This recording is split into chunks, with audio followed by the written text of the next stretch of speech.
Mr. President, thanks for doing this. Thank you very much. So we saw you sign the agreement right in this room. You also said you developed a special bond with Kim. Describe that bond. Well, it's been a very intense day, and as you know, we discussed things over the last few months. You did. You've spoken with him before. I have spoken. Yes, I have spoken to him. I've spoken to a lot of his people. As you know, his, I would say, very top person was at the White House last week. And so we've developed a pretty good relationship in terms of getting something done. It got done. I think it's a terrific document. It's a starter, but it's a terrific document. I think far more. And there are things that we negotiated after that document that are also very important. Like they're what? going to get rid of certain ballistic missile sites and various other things. We're going to put that out later. But we have the framework of getting ready to de-nuclearize North Korea. And the phrase in the document is complete denuclearization of the Korean Peninsula. Does that mean that the nuclear umbrella that we have over South Korea is on the table for negotiation? No, that means that they're going to get rid of their nuclear weapons. We never even discussed the other. They're going to get rid of their nuclear weapons, George. And I think they want to do it relatively quickly. Now, we're going to see. I mean, they're going to start working on it immediately. We're going to work with South Korea. We're going to work with Japan. We're going to work with China. But it really has been an incredible exercise. You've set the bar for nuclear agreements by criticizing the Iran nuclear deal, said it's the worst deal ever made. Does that mean that any deal with North Korea has to be tougher than the Iran deal? I don't think a deal could be softer. First of all, we're not paying $150 billion, okay? We're paying nothing from that standpoint other than you will see what happens. I think there's going to be a great partnership with Japan and with South Korea. President Moon has been terrific. But they have to get Prime rid of Minister Abiy has been They terrific. have to get rid of all their nuclear weapons, They've got to all get their rid of, nuclear yeah, food. they will. I think they will. I really believe that he will. I've gotten to know him well in a short period of time. Yeah, sure. It's de-nuking. I mean, he's de-nuking the whole place, and he's going to start very quickly. I think he's going to start now. They'll be announcing things over the next few days, talking about other missile sites, because they were, as you know, they were sending out a lot of missiles. There was a period of time where I was saying, what are they doing? Every week, it seems, another missile went up. I mean, they're going to be getting rid of sites. Is he going to stop testing? He's going to stop testing. Well, he already has. You know, we have, how many months has it been, George? 7? Where there's been no missiles going up. And he's been no committed to missiles not flying starting over. that up again? Oh, he's committed to not do that. It won't be happening. That won't be happening. He means it. He really wants to do something, I think, terrific for their country. And it's the only way it can be. It's the only way it can be terrific. Well, you know, if you look at, if you talk to the experts, you can't just do it immediately. Some it takes a 15 period years. of time. Well, somebody said 15 years if you go rapidly. But when you're in a process of doing it, you're really dismantling. In other words, you can't do anything during that period of time. But they have a process for getting rid of nukes that does take, it's not like, oh, gee, we'll get rid of them tomorrow. It just can't be done scientifically. But they're going to do it. They're going to start immediately. They've really already started. They blew up a site which was the real deal site. That was their big site. They've blown it up.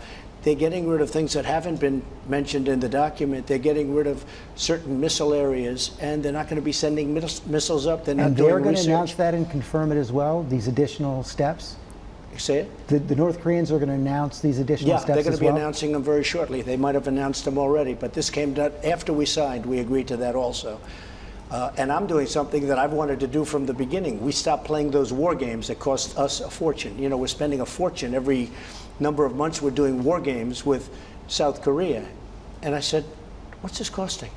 We're flying planes in from Guam and we're bombing empty mountains for practice. And I said, I want to stop that, and I will stop that. And I think it's very provocative, especially, George, since we're getting along. In other words, we're in the process of signing something. Excuse me? Did you talk about pulling troops out, U.S. troops out of South Korea? We didn't discuss that, no, but we're not going to play the war games.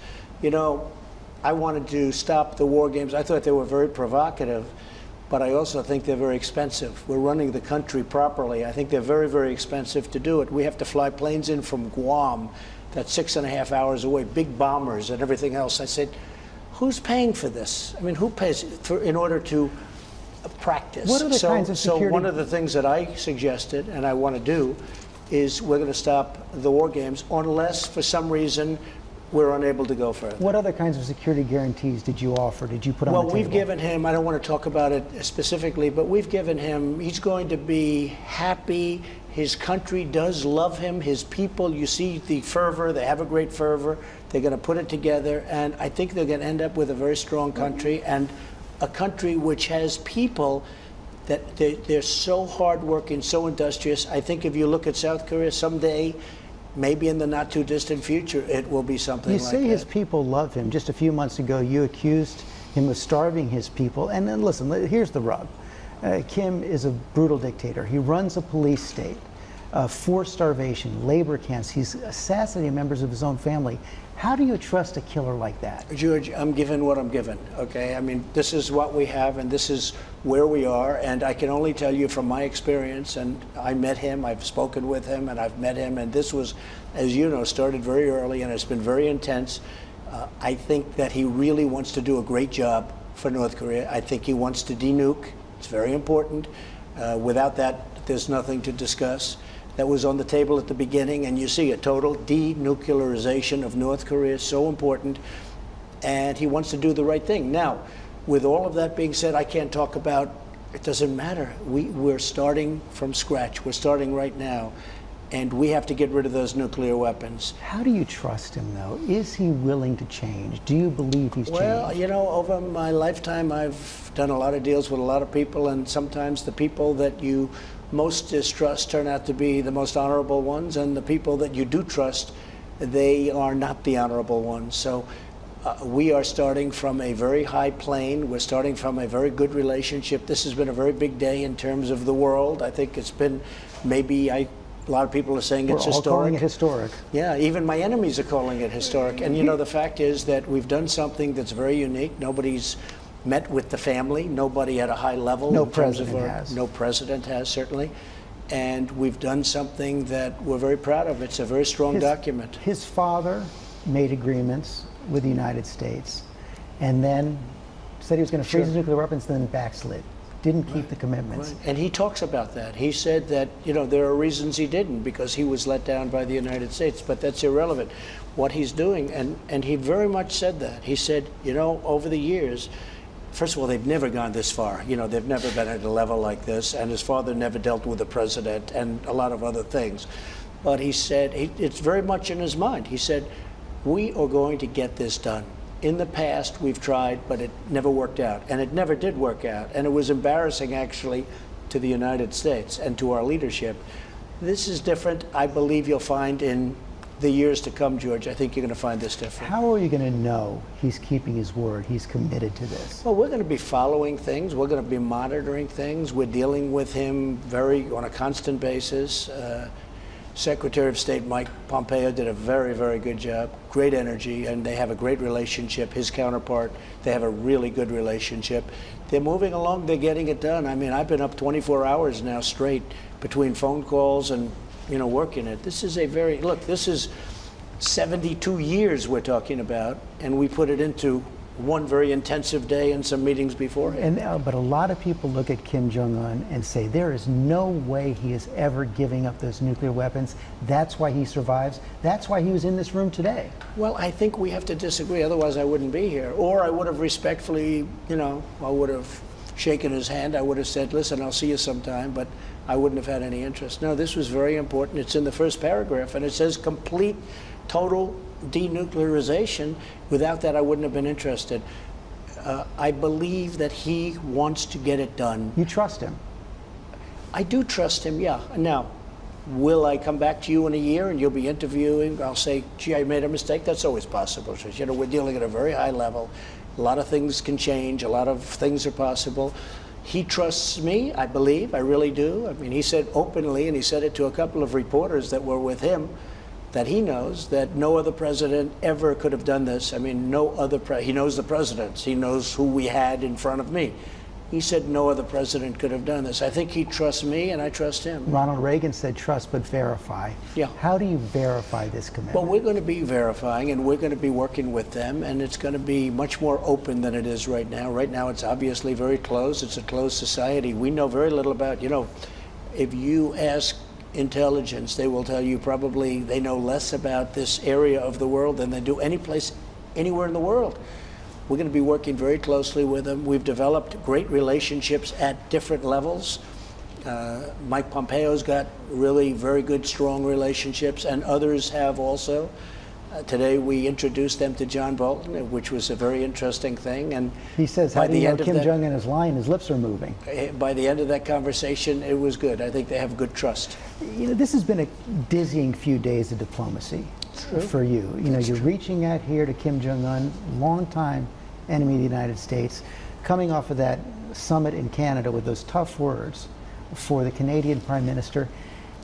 How do you explain that to people who might be confused that we're reaching out to our enemies, antagonizing our allies? Well, no, I have great friendships. If you speak to Prime Minister Abe, who I'm helping a lot, because, you know, Japan, 3 or 4 times they had missiles going right over the middle of Japan. I have a very good relationship with Prime Minister Abe. I have great relationship with the new man who I like a lot, as you know, from Italy. He just won, and, you know, we had very good, and frankly, really good with Merkel, really good pretty much with all of them. I was very surprised because we actually were getting ready to sign a document. I made them make various changes. And you know the so-called semi-famous picture of... I've seen the picture. Right. She was looking at me. You know what we were doing? We were talking while we were waiting for the final copy of the document. That was such an innocent picture. You know, we put out that picture. That was put out by my people. That was really a picture of me sitting this way, and I'm waiting for the document so we can final read it. What happened is we had a final document. I wasn't 100%, but I wanted to leave nicely. So we had a document. I get into Air Force One, the television's on, and I see a news conference being given by the Prime Minister of Canada and Justin. And I said, oh, that's nice, Justin's giving. And then he talked about how they won't be bullied, how they... And I said, what's this all about? He didn't do that to my face. What's this all about? But here's what the story is. We have been taken advantage of as a country for decades by friends and enemies both. We have been, our trade is a disaster, our trade deals. We lose $817 billion was the last count on a yearly basis. Think of it, George. In other words, when you add China and all of the other places, Germany, the European Union is a disaster for us. We lost $151 billion last year. Billion, not million. We lost $151 billion. They don't take our product. They won't take our agriculture. We lost 151. Now, they were at the meeting, the European Union. I can't be thrilled. I let them know. And I said, fellas, we got to change it. And if you don't change it, we're not going to do trading. Fine. I just do want to say, though, that picture was really supposed to be a friendly picture. That was put out by us. And we were waiting for the document to come back so we could read it. I left. Everybody was happy. Everybody shook. You should ask Prime Minister Abe. Everybody was happy. And then he gave out a little bit of an obnoxious thing. I actually like Justin. You know, I think he's good. I like him. But he shouldn't have done that. That was a mistake. That's going to cost him a lot of money. Final question. When is Kim coming to the White House? Well, I want to get it along. I want the process to start. I want to see some real work going on, which I believe I will. And I would love to have him at the White House, whatever it takes. And I would love to have him at the White House. And I think he'd love to be there. And at a certain point, when it's all complete, I'd love to be there. Mr. President, thanks for having us. Thank you very much, George. Thank you. Thank you. Hi, everyone. George Stephanopoulos here. Thanks for checking out the ABC News YouTube channel. If you'd like to get more videos, show highlights, and watch live event coverage, click on the right over here to subscribe to our channel. And don't forget to download the ABC News app for breaking news alerts. Thanks for watching.